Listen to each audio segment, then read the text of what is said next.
Hai, saya Ferlian. Saya Elina. Selamat datang di Bekemas, Bekesahan Kesehatan Masyarakat.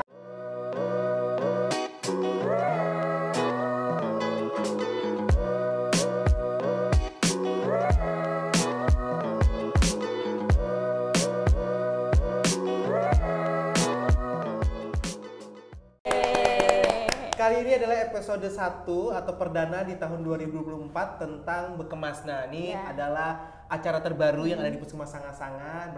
Kali ini kita bersama Elina. Elina adalah petugas gizi Puskesmas Sanga-Sanga. Nah, di episode pertama ini kita akan membahas tentang itu stunting. Karena sering kali nih kita mendengar stunting. Apa sih itu stunting, Kak? Jadi stunting itu Kak sebenarnya poin utamanya itu kondisi gagal tumbuh gitu ya Kak. Bukan cuman pertumbuhan tapi juga perkembangan gitu. Kayak yang kita tahu pertumbuhan itu kan kayak tinggi badan gitu ya Kak, berat badan gitu ya. Kalau perkembangan itu kayak kemampuan kognitifnya, kemampuan dia melakukan sesuatu gitu Kak. Jadi kondisi gagal tumbuh dan perkembangan gitu Kak ya karena akibatnya kondisi gizi kronis gitu Kak. Kurangan gizi kronis dalam jangka waktu yang lama. Jadi dia tuh bukan cuman sehari 2 hari gitu Kak ya, tapi seperti dia diare ya? Iya benar, jadi dia nggak sebentar, jadi proses menuju stuntingnya itu panjang, intinya gitu sih Kak. Jadi itu stunting tuh antara tumbuh kembang sama berkaitan sama tinggi badannya. Iya. Gitu. Jadi kalau anak-anak yang dikatakan stunting itu kriterianya apa sih? Ya, yang pertama ya Kak, kalau secara fisik yang pasti tinggi badannya berbeda.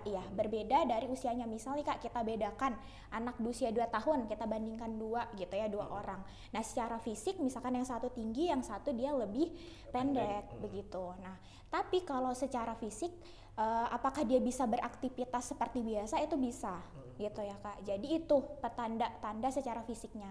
Kemudian perkembangannya gitu ya Kak. Perkembangannya tadi gitu. Biasanya kita ngelihatnya kalau kita lagi di posyandu gitu Kak. Kita lihat di deteksi dini tumbuh kembangnya.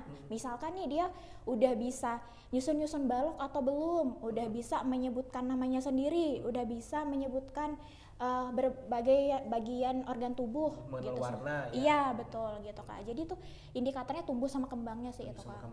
Kalau yang itu kan tadi kan contohnya tinggi badan, berat badannya. Nah, kalau misalnya memang dia umur 10 tahun memang dia tingginya berbeda dengan temannya yang 10 tahun gitu. Apakah itu dikatakan stunting?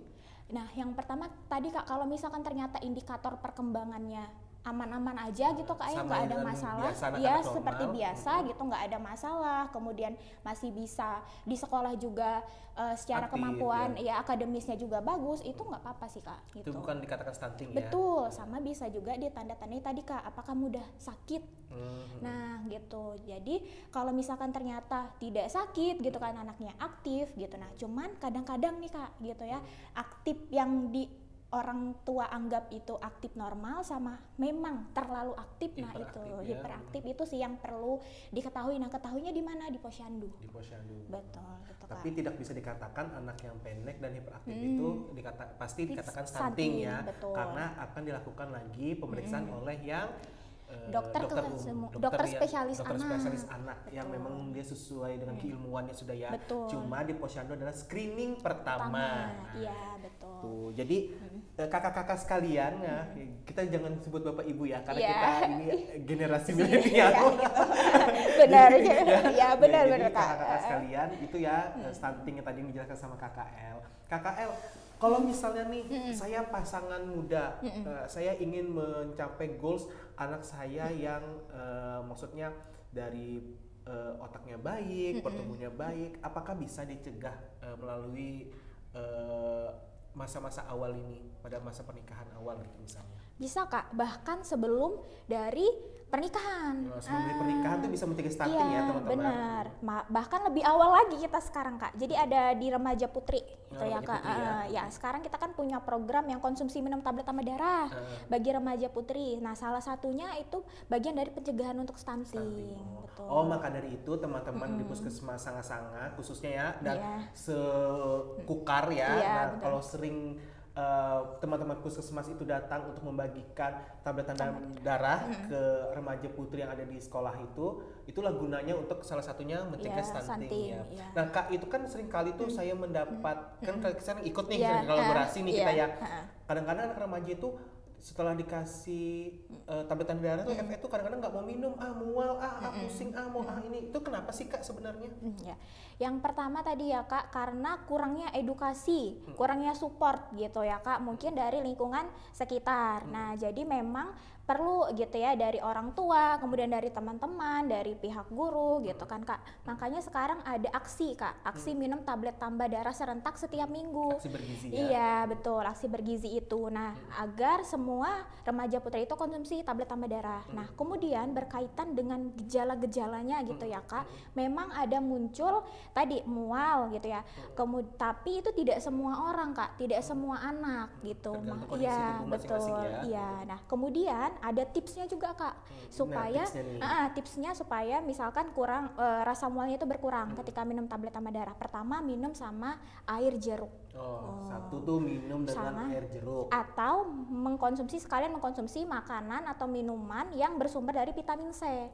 Sekalian ya. Ya sekalian, misalnya Kak misalkan nih nggak ada air jeruk gitu ya, terus misalkan ada pepaya atau ada buah mangga gitu, nggak apa-apa, nanti minum tablet tambah darahnya, minum sama air putih, terus makan deh pepaya sama mangganya. Setelahnya ya? Iya, setelahnya itu akan mengurangi rasa mualnya begitu, dan itu bakal mempercepat penyerapannya Kak. Penyerapan ke tubuhnya ya. Iya. Sama ini juga ya, minumnya pada saat malam hari mau tidur juga ya, boleh ya? itu juga boleh. Itu juga gitu mengurangin ya. Nah itu, jadi mencegah stunting itu bukan dari pasangan muda lagi sekarang, bahkan dari remaja putri, yaitu dengan tablet tambah darah. Nah itu kan dari pihak perempuannya Kak ya, dari remajanya. Apakah dari pihak laki-lakinya juga ada nggak sih caranya untuk mencegah anak kita untuk menjadi stunting nanti? Iya. Ada Kak, pertama ya gitu ya, itu konsumsi makanan yang bergizi seimbang. Iya, seperti yang kita tahu. Jadi karena sekarang ya Kak, kita screening anemianya itu hanya ada di remaja putri gitu ya. Nah, cuman kita juga tertarik gitu Kak. Kita kan belum pernah screening anemia ke remaja putra. Apakah benar-benar aman dari anemia gitu kan Kak? Siapa tahu ternyata gitu ya. Karena rentan sekali seperti yang kita tahu untuk konsumsi makanan gizi seimbang ini gitu ya. Kalau anak-anak di sekolah gitu kayak jarang konsumsi itu. Gitu. Jadi yang paling pertama untuk mencegahnya tentu konsumsi makanan gizi seimbang gitu. Dan mungkin olahraga yang rutin kali ya. Betul, iya Kak. Olahraga yang main bola, futsal gitu ya, basket, itu juga akan mempengaruhi dengan keturunan nanti yang akan kita lahirkan. Tuh seperti itu teman-teman. Jadi sekarang itu sudah banyak banget kita mengetahui informasi tentang stunting ya. Apalagi kalau misalnya teman-teman yang ingin menikah tuh, kalau misalnya biasa ingin menikah kan harus ke puskesmas tuh untuk pemeriksaan darah dan lain tuh, konsultasi aja sama kami nih di pihak gizi bisa, di remaja bisa. Nah, itu untuk mencegah keturunan kita jauh dari stunting. Itu stunting itu bukan hanya pendek, tetapi dia ada lagi banyak rincian dan masing-masing. Nah, cuma di screening lah melalui posyandu. Maka dari itu Bapak Ibu yang memiliki atau kakak-kakak yang memiliki anak 0 sampai 59 bulan itu dibawa ke posyandu. Bukan hanya untuk vaksin saja atau hanya untuk minum obat cacing saja, vitamin A saja. Nah, tapi kalau bisa setiap bulannya sering aktif datang ke posyandu karena banyak hal yang didapat di posyandu. Kalau mau konsultasi sama petugas di posyandu boleh nggak sih Kak? Boleh, bisa banget Kak ya. Bahkan kita juga ada layanannya gitu kan Kak ya, ada layanan DTK, kemudian ada nanti di meja 5 juga ada kader yang bisa menjelaskan tentang isi dari KMS biasanya Kak. Gitu. Jadi stunting itu sekarang lagi gencar-gencarnya nih ya, karena itu adalah program nasional ya stunting. Nah, di stunting ini teman-teman bukan hanya kita akan berbicara tentang gizinya saja Kak ya, tetapi stunting juga berkaitan dengan muaranya yaitu sanitasi Kak ya. Jadi sanitasi dan stunting itu berkaitan erat. Kalau misalnya gizi sudah baik tapi sanitasinya tetap buruk, maka dia tidak akan menjadi kolaborasi yang baik Kak ya. Jadi dia sanitasinya harus baik juga, gizinya juga harus baik. Jangan juga dipisahkan antara si sanitasi dan gizi karena dia sangat berkaitan erat untuk masalah stunting Kak ya. Gitu. Jadi teman-teman, oh ini Kak, kemarin kita sempat juga ya dia buka kolom pertanyaan ya di IG kami. Ada yang lihat sih banyak 2.000 lebih. Tapi yang tanya tadi cuma 2. Cuma yang satunya itu bukan nanya sih, malah menjelaskan itu stunting. Nah, ini ada satu sih pertanyaan yang menarik tadi sempat saya buka pada hari ini Kak ya. Dari Kak Rifah 21. Apakah setelah 1000 HPK, nih kayaknya paham banget jadi Kak ya. Apakah setelah 1000 HPK masih bisa memperbaiki gizi yang berstatus stunting? Kalau oke Kak, saya jawab ya Kak ya. Untuk Kak Rifa. Ya Rifa. Kak Rifa. Nah, kemudian untuk berkaitan dengan masalah gizinya itu bisa. Artinya dia bisa bertambah berat badan, bisa bertambah tinggi badannya untuk masalah gizinya. Tapi yang sulit diperbaiki apa? Tentang perkembangan otaknya Kak. Karena perkembangan otak itu dia di 1000 HPK-nya. 1000 HPK. Jadi istilah kata tuh 1000 HPK itu adalah pondasi dari rumah ya. Benar. Jadi 1000 HPK itu ke periode emas. Biasanya golden age ya kita bisa bilangnya gitu. Di situ. Tapi kalau misalkan apakah masih bisa bertambah berat badan, tinggi badan bisa. Cuma memang kejarnya akan harus lebih keras lagi gitu Kak, gitu. Kenaikan BB-nya, kenaikan tinggi badannya. Nah, apalagi kalau untuk perkembangan otaknya, nah itu yang jadi masalah gitu. Nah, itu yang memang pengen kita selesaikan karena jangan sampai perkembangan otaknya jadi terhambat. Karena kalau udah terhambat, udah deh Kak, jadi kemampuan akademisnya, kognitifnya, perilakunya jadi akan berpengaruh juga. Oh, ini juga ada juga Kak, kemarin itu aku sempat sempat pas makan di restoran gitu kan. Jadi sempat dengar nih dengan di meja sebelah anaknya itu hiperaktif. Terus dia bertanya, anakku stunting. Stunting? Tapi dilihat kan maksudnya tingginya bagus, badannya bagus. Tapi anakku hiperaktif. Hiperaktif termasuk stunting nggak sih Kak? Bisa jadi salah satu indikatornya Kak. Iya, salah satu indikatornya. Itu kenapa tadi kita perlu pemeriksaan lebih lanjut ya dokter spesialis anak. Karena kalau kita di tingkat puskesmas itu masuk ke screening awal Kak. Nah, apabila ternyata screening awalnya ini memang ada resiko gitu kayak resiko stunting resiko stunting, nah kita bakal rujuk ke dokter spesialis anak. Nah di sana yang menentukan apakah ternyata memang betulan stunting atau bukan. Nah juga nih mungkin teman-teman yang misalnya kakak-kakak, bapak ibu yang mempunyai anak nih, kemungkinan kan beberapa kali ini kita sering kayak di Posyandu misalnya kita beritahu, Bu anaknya sudah menuju stunting, jangan takut Kak ya, jangan takut akan gelap karena kita sudah terang di sini. A few moments later. Biasa kita memberitahukan gitu kan. Sudah agak waspada nih betul, gitu sudah di garis merah nih Kak ya. Nah jadi kalau misalnya sering kita kunjungan, kita beri makanan pendamping tambahan seperti telur atau susu atau biskuit itu jangan takut karena kami benar-benar care sama kalian nih gitu ya kan. Jangan takut untuk memberikan informasi sebanyak-banyaknya kepada kami karena sering kami bertanya, itu adalah salah satu menggali kami sampai yang mana sih titiknya, yang mana sih sumbernya Kak ya, gitu. Betul. Bisa jadi nih kita pernah kunjungan nih, rumahnya bagus, sanitasinya bagus, kok masih bisa stunting ya? Apa sih penyebabnya?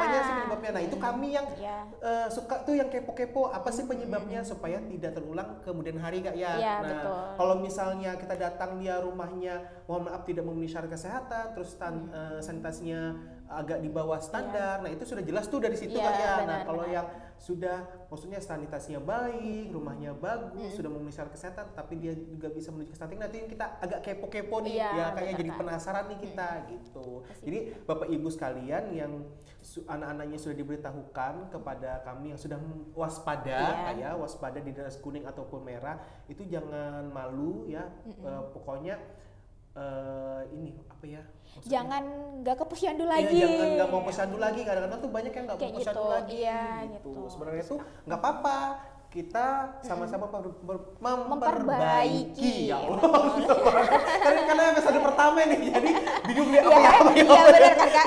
Jadi kata-katanya bingung nih. Bingung gitu ya. Karena biasanya kita live kan, kalau live itu enak sambil baca komen. Jadi nggak, apalagi ya mau ditanyain ya. Nah itu teman-teman. Jadi 1000 HPK ya. 1000 hari pertama kehidupan itu berarti Kak. Berarti itu mulai dari dinyatakan positif hamil. Betul, dari awal gitu Kak ya, dari janin sampai dia usia 2 tahun Sampai usia 2 sebenarnya. tahun. Oh, bukan sampai dia melahirkan aja ya, tapi Bukan. sampai usia Ya, dia 2 2 tahun. tahun. Itu disebut golden Ya golden age gitu ya, atau periode emas. Ya, umur emas lah ibarat Iya, katanya betul, itu ya. Kak. Benar sih, benar. Gitu.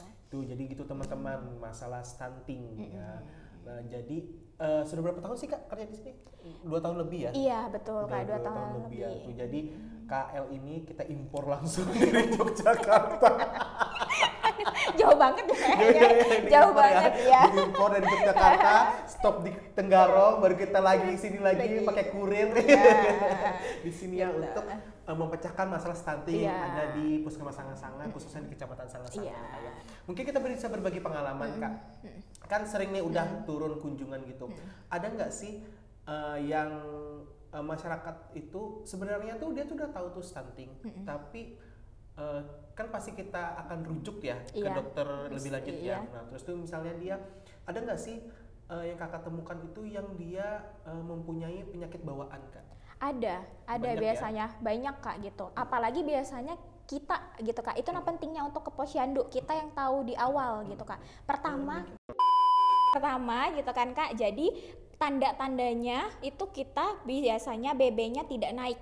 Selama Pertama. periode Misalkan bahkan di pertama Oh, dari awal pertama, dari iya awal dari kita awal dapat misalkan ya? ya baru kita dapat nih misalkan biasanya oke gitu naik terus. Nah di pertama dia tidak naik. Nah kita udah mulai nih gitu kenapa tidak naiknya gitu. Jadi kalau dulu kan ada istilahnya 2T ya Kak, 2 kali tidak naik baru Iya. diintervensi. Kalau sekarang nggak, 1 kali nggak naik udah Langsung gitu ya? ya langsung kita kenapa. Jadi pintu masuknya stunting itu kalau tadi Kak ya BB-nya tidak naik Tidak gitu naik ya. BB-nya. Nah kenapa? Karena BB itu status gizi jangka pendek. Nah, nanti nih misalkan ada nih BB-nya tetap, tapi tinggi badannya naik. Nah, itu hati-hati. Kadang ibu-ibu biasanya masih santai gitu, Kak. Ini Oh, iya, tinggi badannya naik juga iya, kok. tinggi Iya. badannya naik juga kok kayak gitu. Nah, karena di awal tadi kan status gizi jangka pendeknya tadi si berat badannya gitu ya. Apabila berat badannya ternyata tidak naik, kemudian beresiko di bulan selanjutnya tinggi badannya juga nggak bakal naik gitu. Apa yang bermasalah apa? Tinggi badannya nggak naik tapi usianya bertambah. Iya, jadi status gizinya otomatis nanti bakal masuk ke gizi kurang atau berat badan kurang. Nah, itu pintu masuknya. Jadi jangan menunggu tinggi badannya aman-aman aja nih gitu ya. Tapi kalau udah berat badannya tidak naik, nah itu resiko. Nah, terus kita menemukan lagi tuh Kak. Biasa kita lihat oh berat badannya tidak naik nih. Kita lihat kenapa? Oh, ternyata dia mudah sakit. Dari situ masuknya gitu. Nah, kadang-kadang biasanya ibu-ibu juga santuy nih Kak. Iya, Mbak nggak naik karena sakit. Iya, sakit. Nah, itu perlu ibu-ibu waspadai karena tadi kalau dia sudah mudah sakit tentu BB-nya nggak bakal naik-naik Kak. Iya. Jadi dapat makanan dan vitamin yang banyak iya, gitu ya. nggak bakal. Jadi memang yang paling pertama itu sakitnya dulu yang harus disembuhkan. Itu pertama sakitnya. Mau dikasih makan sebanyak apapun kalau dia ternyata masih sakit gitu kan Kak. Jadi ada penyakit bawaannya itu bakal susah lagi naik berat badannya gitu. Jadi memang harus ke dokter. Jadi jangan nggak apa-apa Mbak ini memang sakit nih berat badannya turun kayak gitu, biasanya kan kayak gitu Kak. Jadi yang perlu diwaspadai tadi indikator pertamanya awal mulanya tadi kalau berat badannya nggak naik bulan ini gitu. Jadi itu yang perlu dicari. Kadang misalkan ada nih Kak berat badannya nggak naik tapi nggak ada sakit juga. Nah itu kita perlu cari tahu lagi apa tuh. Tadi bisa jadi mungkin berkaitan sama sanitasinya. Terus faktor determinan lainnya itu Kak kayak misalkan ya di rumah ada yang merokok atau tidak. Yo, siapa di rumah yang merokok? Apalagi anak balita ya. Iya Nah, itu benar hati-hati ya. gitu ya. Di keluarga ada yang merokok karena itu masuk faktor determinan stunting Kak. Terus yang kemudian yang kedua imunisasi lengkap atau tidak.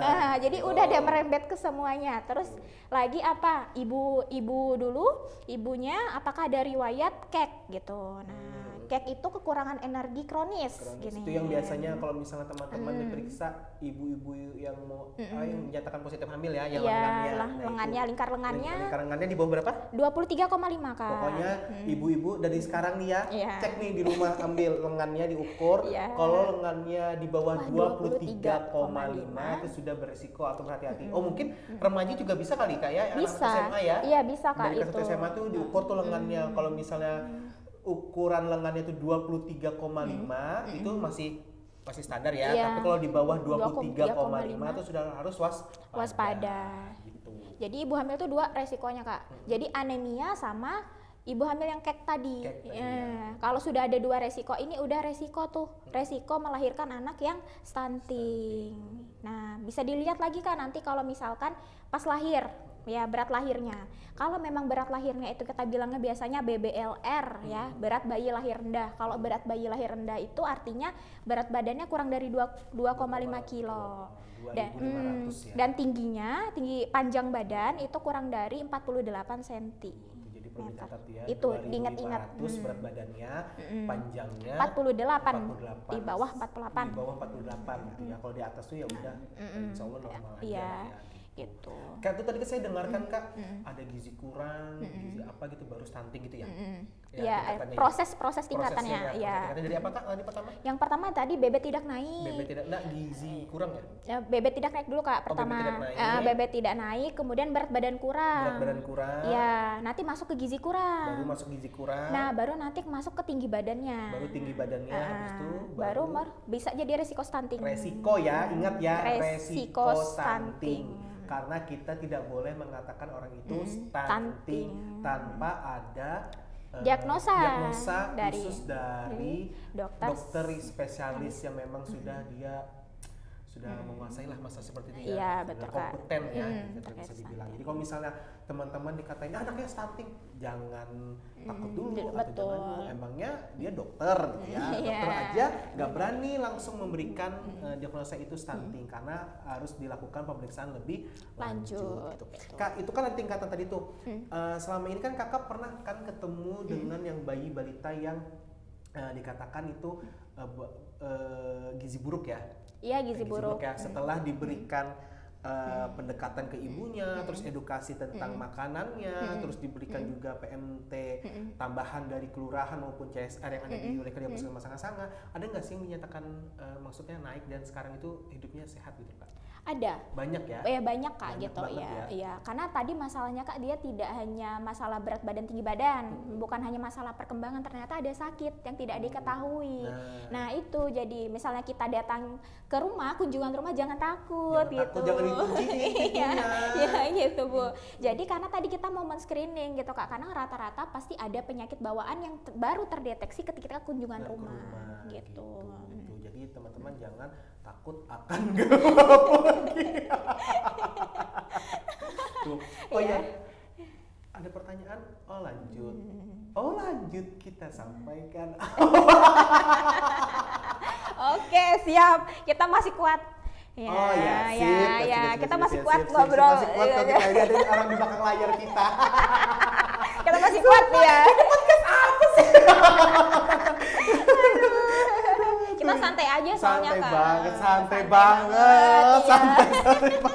Tapi santai tapi malah mikir apa lagi yang akan ditanyakan. Jadi banyak banget nih teman-teman. Bukan hanya kita sakit aja yang boleh datang ke puskesmas ya. Kita sehat pun boleh datang ke puskesmas, khususnya untuk yang teman-teman pengen merencanakan suatu pernikahan nih ya, supaya betul, pernikahannya tuh sehat, aktif dan bugar produktif. Tuh bisa kalian datang, apalagi anak-anak remaja. Ini mungkin kali kita akan ini kali ya, kita akan angkat salah satu podcast nanti episode keberapa itu tentang kenakalan remaja kali ya, akan seru banget tuh ya. Karena puskesmas itu bukan hanya untuk kita yang sakit, tapi yang kita yang sehat remaja pun bisa. Gitu. Maksudnya apalagi yang pengen diet ya Kak ya, bisa bergizi. Yang pengen ibu-ibu ini nih anak 7 bulan udah waktunya MPASI kan Kak ya. Betul. Aduh bingung nih apa sih MPASI yang baik nih untuk tumbuh kembang anakku bagus, berat badan anakku bagus, tinggi badannya juga bagus. Terus tuh kayak misalnya kencang badannya Kak ya, nah itu boleh juga nih ke gizi itu MPASI, karena MPASI kita banyak banget Kak ya, banyak banget. Kadang-kadang kita juga sudah belikan pelatihan ke kader-kader, mungkin karena kader banyak kerjanya bukan hanya itu saja, jadi lupa menyampaikan. Boleh nih kita di sini atau pengen request di komentar Kak ya, apalagi yang kita akan bahas tentang MPASI Kak, live cooking Kak tentang bikin MPASI, boleh banget. Terus Kak kan sempat tuh tahun kemarin Kak ya, Kakak tuh sempat berinovasi atau mencoba inovasi Kak ya. Nah, itu tentang daun kelor ya. Nah, daun kelor tuh kenapa sih Kak? kok bisa kepikiran ingin membuat inovasi si daun kelor itu sih Kak? Ya. Yang pertama gitu kayak karena kita butuh makanan gitu kayak padat gizi yang istilahnya suplementasi gizi yang cepat masuk gitu ya Kak. Karena anak-anak pasti susah makan sayur Kak. Kalau makan sayur pasti milih segala macam gitu ya. Masalahnya banyak deh kalau anak-anak itu. Nah, terus saya berpikir apa ya yang bisa membantu untuk menambah tinggi badan gitu Kak. Oh, ternyata sudah ada penelitian si daun kelor ini Kak. Nah, dari situ saya berpikir, oke, kita pakai daun kelor gitu kan Kak untuk jadi suplemen tambahan. Nah, jadi saya buat gitu Kak ya dari daun kelor ini. Kalau kita masukkan di dalam makanan jadi pasti macam-macam deh, anak-anak nggak suka segala macam. Jadi saya buatnya kapsul.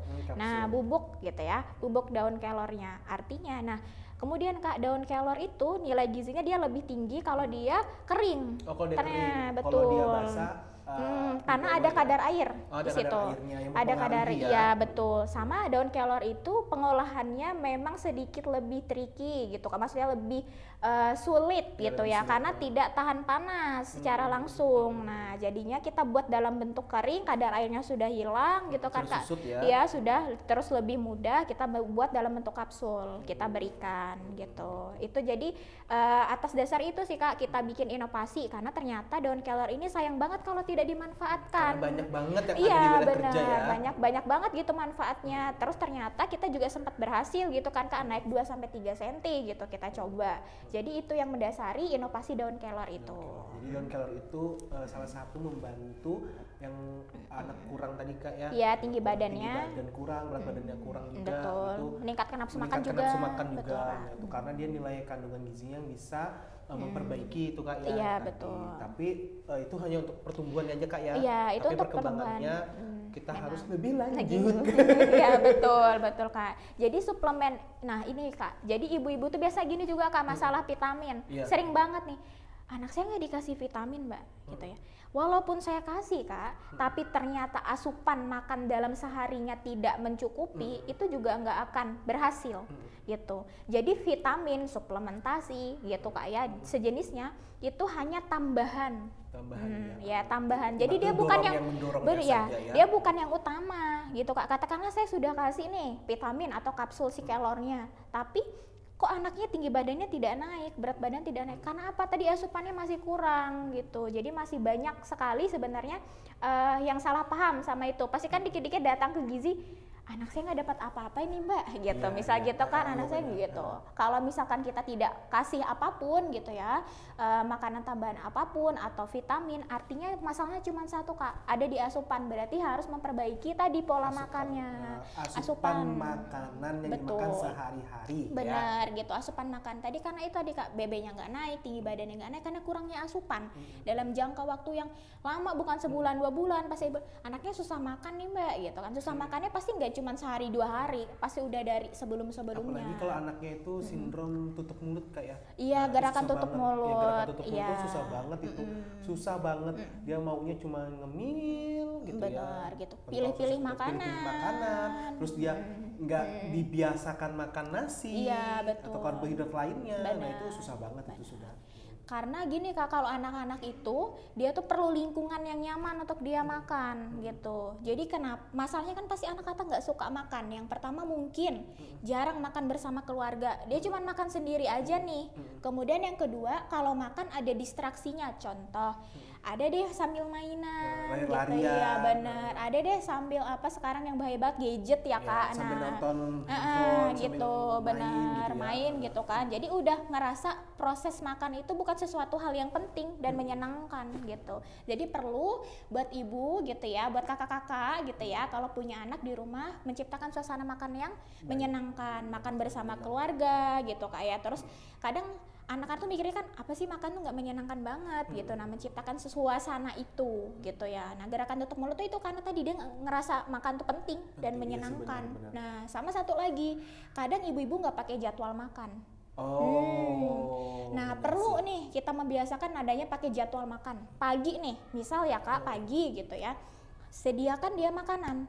mau dimakan atau tidak sediakan, siang, sore, atau malam. Jadi sesuai jadwal gitu. Kenapa? Karena kalau tidak sesuai jadwal tadi tuh dia nggak ngerasa makan itu pas penting. Karena kalau kita pakai jadwal kan, oh pagi waktunya makan, siang waktunya makan gitu. Ada jam-jamnya, apalagi kalau misalnya anak-anak udah yang kecanduan gadget tuh seharian nggak makan pun merasa kenyang. Benar gitu ya. Kak, ngerasa aman-aman aja. Aman-aman aja. Karena proses tadi dia bilang nggak penting, maksudnya itu bukan hal yang penting. Karena Kemudian pikirannya iya pikirannya nggak ada jadwal juga buat makan kayak gitu, itu paling penting.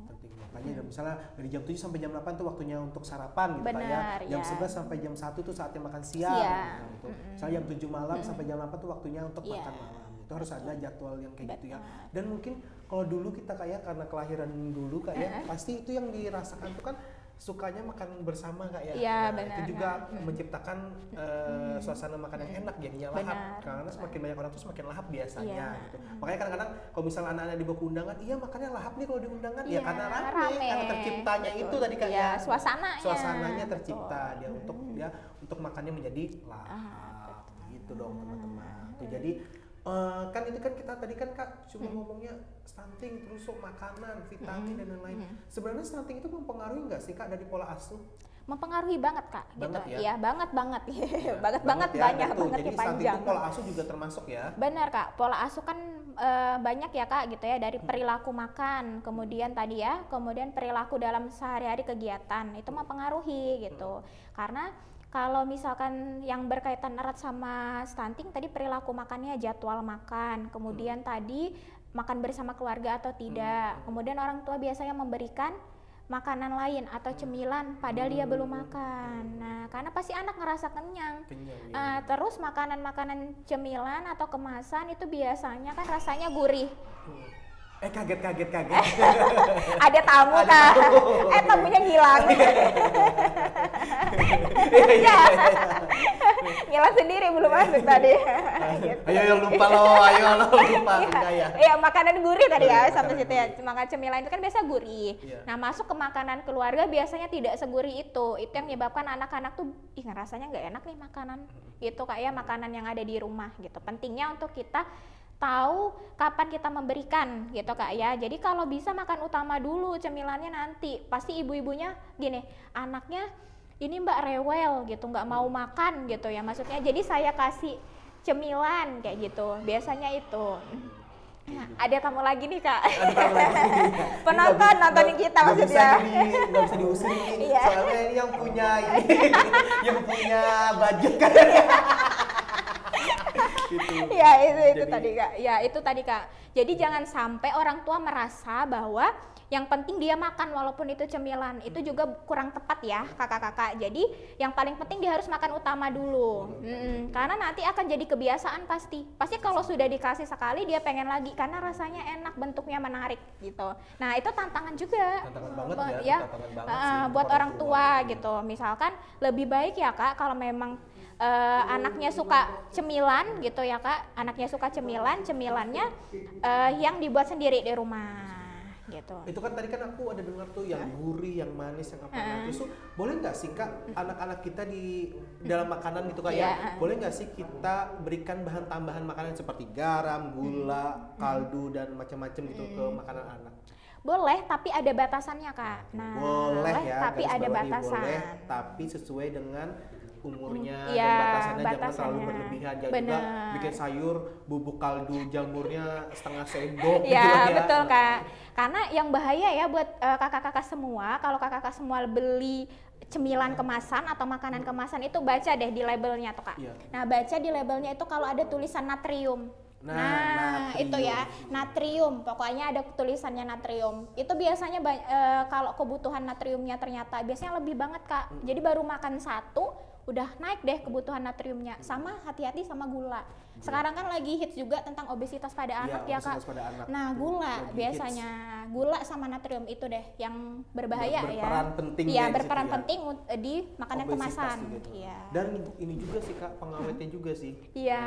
Gitu. Karena makanya banyak yang sekarang itu kita ketahui kok anak-anak sekarang tuh hiperaktif sih. Padahal dia pola asuh bagus, terus tuh ngurangi gadget juga, Iya. ngurangi TV juga, ngurangi ini itu, tapi kok tetap hiperaktif. Nah kembali lagi nih, makanan yang dia makan tuh apa tuh? Apa, Ya, betul. karena tidak menutup kemungkinan semakin berkembangnya dunia, Iya, ya, betul, semakin Kak. banyaknya makanan yang datang, yang masuk jenis dan macam-macam, itu juga akan mempengaruhi ke otak anak. Betul. Jadi hati-hati dalam memilih ini sih jajanan, Jajanan, yang betul. karena apa ya, saya tuh pernah baca Kak, atau pernah lihat itu ya, lupa jenisnya itu, kesehatan kita itu tergantung apa yang kita makan. Betul Kak, gitu Iya, ya. benar ya? Iya benar Kak. Jadi kesehatan kita kan bergantung dari apa yang kita makan, ya gitu ya. Yang Jadi pertama masuk ke mulut ya, benar gitu ya. benar. Karena kita bisa beraktivitas sekarang, gitu kan, kita perlu energi itu dari makanan. Bahkan kita bisa bertumbuh tadi, gitu ya, dari makanan. Dari makanan. Jadi sama nih buat yang tadi kayak kita balik ke ibu hamil ya,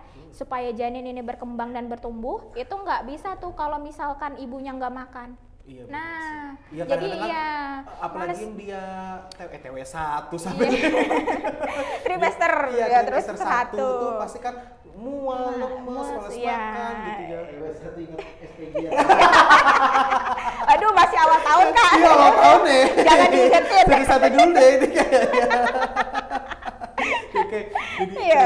trimester 1 itu kan pasti tuh mual, muntah dan gitu. macam-macam. Nah, itu tuh kalau bisa dipaksa kali ya, dijijil gitu. Diusahakan. Oh, Jadi diusahakan. lebih kepada mindset sih Kak. Jadi gini, mual sama muntah itu kan salah satu gejala yang umum pada ibu hamil gitu.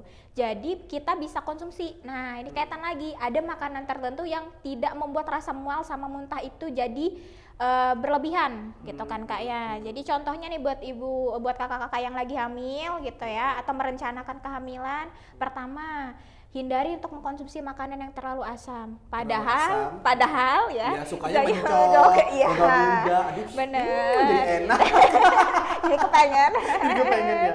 Nah itu tadi yang terlalu asam itu malah micu rasa mualnya Kak. Kemudian yang kedua yang terlalu asin, terlalu pedas, terlalu berlemak, itu malah memicu rasa mualnya gitu. Kadang itu nggak diketahuin, bahkan yang jadi pemicunya dikonsumsi. Dikonsumsi, iya sih, Benar. benar-benar. Iya gitu. Jadi memang pada saat hamil perlu memperhatikan nih apa yang masuk gitu. Bisa jadi nih Kak ya, kenapa ya ibunya ini pada saat anaknya di bawah usia 2 tahun gitu ya, BBTB-nya susah gitu naiknya, atau ternyata turun gitu ya, atau berat badannya turun. Nah, ternyata gitu Kak ya, itu tadi karena pada saat hamil 1000 HPK-nya asupan ibunya kurang gitu. Itu sih, sih Kak. jadinya dia. Nah, tuh 1000 HPK tuh benar-benar penting banget sih, Penting. emas banget ya. Iya benar Kak. Kalau misalnya makanya kayak orang dulu tuh sih Mbak ya, kayak flashback kembali ya. Kenapa sih dulu itu anak kerdil tidak dibilang stunting kok gitu kan? Nah, karena yang dia makan itu sudah berbeda. Kayak dulu aja untuk padi aja 1 tahun sekali baru panen, sekarang 1 tahun bisa 3 kali 4 Iya. kali kan. Nah itu jadi apa yang kita makan tuh akan mempengaruhi kehidupan kita selanjutnya. Betul gitu Kak. Kesehatan Udah berapa kita. menit? Kak operator masih banyak waktunya. 13 menit lagi ya. Tuh, Oh, jadi, 13 menit lagi. Panjang banget sih, Iya. banyak banget sih ini. Iya. Lebar banget pembahasan kita dari Iya. stunting kemana-mana ya jadinya. Pembahasan kita nih daging banget Kak, tapi Daging. santuy Iya, ya, santuy. santuy Nah, itu. gitu. Daging banget tapi santuy. Intinya tuh kita nerima informasi juga enak Iya, gitu kan benar Kak. sih. Kalau kita bikin suasananya serius, pasti nanti ngantuk nih nontonin 50 menit. Banget sih. Gitu banget. Nah, jadi teman-teman semua tuh jangan malu untuk ke puskesmas, dan puskesmas itu bukan hanya untuk orang sakit. Sebenarnya puskesmas itu lebih ke preventif dan promotifnya. Tuh. Iya, lebih baik mencegah daripada mengobati. Betul, gitu ya. itu, Jadi Kak. teman-teman yang ini sering juga nih ibu-ibu hamil tuh kan kadang-kadang nih periksa ke puskesmas tuh kadang-kadang males gitu kan periksa. Soalnya habis periksa ke sini disuruh ke lab, habis ke lab itu nunggu hasil lab ke gizi lagi, habis itu kembali lagi ke ini itu panjang aja, jadi males periksa. Sebenarnya itu tuh kami memeriksa itu adalah untuk menyiapkan kehidupan yang akan hidup di dunia ini. Betul gitu. Jadi Gitu, Kak. Bapak Ibu jangan capek gitu ya, Iya. jangan malu untuk ke puskesmas. Terus kalau misalnya nih masuk ke ruang gizi diedukasi kan, misalnya tanyain kemarin makan apa, ya, terus tuh 2 jam sebelumnya makan apa, gitu kayak gitu ya. malam sebelumnya makan apa, ini apa, kasih tahu aja informasinya. Betul, gitu. gitu Karena ya. kita melihat nih pola makan yang ibu bapak makan ini seperti apa sih gitu kan. Karena kita sama-sama belajar nih, kita bukan menggurui, tapi kita sama-sama belajar untuk kebaikan kehidupan kita selanjutnya. Gitu, Kak, ya. Iya, betul sih Kak. Karena biasanya ada yang bingung nih kenapa ditanyain makannya yang kemarin Apaan sih gitu ditanya ya, gitu ya, ya? ditanya makannya gitu Porsinya, ya porsinya seberapa gitu ya. Kita tanya itu yang pertama tadi kayak kita mau tahu apakah pola makannya atau perilaku makannya sudah sesuai atau tidak gitu. Kalau misalkan ternyata masih ada yang perlu diperbaiki, ini demi kepentingan tadi supaya janinnya bertumbuh dan berkembang gitu kayak dengan baik. Makanya pemeriksaannya banyak ya kalau untuk ibu hamil itu karena itu tadi buat memastikan gitu ya, kita memastikan supaya gitu ya anak yang dilahirkan nanti gitu ya Kak sehat, kemudian tidak ada masalah. Makanya tadi proses pemeriksaannya lumayan panjang dari gitu. KIA ke lab, habis ke lab kadang-kadang ke betul. poligigi lagi, habis ke poligigi langsung lagi ke Gizi. ke gizi lagi. Nanti kadang-kadang kalau misalnya dia habis ke gizi ada diare, naik lagi ke klinik sanitasi, gitu muter-muter gitu Iya, sehari. betul. Gitu. Gitu, karena kita akan mempersiapkan kelahiran selanjutnya. Betul, Kak, ya. iya gitu. Biar aman juga Kak, kita tahu ternyata memang tidak ada resiko gitu ya, tidak ada resiko selama nanti persalinan gitu. Jadi kita istilahnya menyiapkan bekal apa saja gitu ya yang perlu gitu ya. Ibu-ibu ini ketahui, kakak-kakak ketahui pada proses kehamilan ini apa yang harus dipersiapkan, apa yang harus dilakukan gitu. Kita berbagi lah istilahnya, Iya, saling berbagi, sharing saling gitu. sharing, sama-sama bagi ilmu. Siapa tahu kita dari ngobrol bapak ibu tuh jadi dapat ilmu juga ke kita Kak ya, jadi Iya, flashback betul. gitu. Dengan ini Kak, kalau misalnya ada yang ibu-ibu atau balita yang dirujuk, anak saya masih sehat kok, kenapa harus dirujuk? Nah itu ya. karena ada salah satu indikator yang kita untuk meyakinkan sih Iya, kayak lebih iya. meyakinkan kita gitu, atau berisiko seperti itu. Karena kita rasa tadi kayaknya ada yang masih janggal gitu ya, atau ada hal yang perlu kita perlu pemeriksaan lanjutan gitu. Ya, karena ada beberapa pemeriksaan yang di sini tidak tersedia, maka harus dirujuk ke fasilitas yang lebih baik seperti itu sih Kak. Lagi setelah podcast ini tayang, kira-kira ini kok jadi kayak materi apa lagi selanjutnya seperti itu. Oh ya komennya pokoknya. Oh ya, berarti setelah podcast ini tayang sambil dengerin kita berbincang-bincang ya. Cuma kurang ini sih, kurang makanannya jadi Bener, ya. betul Jadi sekali. teman-teman juga boleh nih komen mau materi apa lagi sih tentang berkemas ini gitu ya. Berkemas ya? Bekemas. Iya, bekemas, tentang bekemas ini gitu ya. Misalnya tentang DBD, tentang diabetes pada anak tuh keren banget tuh Iya, kayak diabetes bisa pada anak juga, tuh ya. Kak. Pokoknya tentang apa aja boleh komen, mungkin tentang kejiwaan juga kita juga ada loh. Tentang kesehatan jiwanya juga ada di puskesmas tuh. Jadi puskesmas Sanga-Sanga itu insya Allah akan memperbaiki pelayanannya ya, sehingga menjadi puskesmas prima yang jadi pilihan masyarakat Sanga-Sanga tuh. Jadi doakan kami untuk terus berproses. Terus kalau misalnya ada saran, kritik itu kasih tahu aja ke kami, boleh di DM di IG-nya puskesmas, boleh juga chat lewat Facebook puskesmas tuh, boleh aja sarannya, Kak perbaiki dong, misalnya perbaiki dong pelayanan ini Kak, ini dong Kak, ini dong, boleh banget, kami menerima saran kritiknya, karena dengan ada kritik dan sarannya salah satu bentuk sayangnya masyarakat terhadap puskesmas kita seperti itu. Mungkin kayaknya udah waktunya deh, kayaknya udah banyak banget kita akan bahas panjang kali lebar juga. Terima kasih Kak. Ya, terima kasih juga Kak. Terima gitu kasih ya. juga untuk ruangan podcast ini. Jadi semoga ilmunya bermanfaat. Bincang-bincang kita kali ini kita bukan bukan menggurui ya, kita sama-sama berbagi ilmu karena kebetulan kita duluan dapat ilmunya atau kemudian sering baca juga ilmunya. Jadi kalau misalnya ada salah kata maupun perbuatan mohon maaf ya semua. Ini episode pertama kita di tahun 2024 di tema tentang bekemas, kesehatan masyarakat. Jangan lupa like, share, and comment apalagi yang harus kita tayangkan ya untuk episode selanjutnya. Jangan lupa pantengin terus ya sosial medianya Puskesmas Sanga-Sanga di IG-nya maupun di Facebook-nya dan di YouTube-nya juga. Jangan lupa ya. Sampai jumpa, sehat selalu, murah rezekinya. Puskesmas Prima, pilihan masyarakat Sanga-Sanga.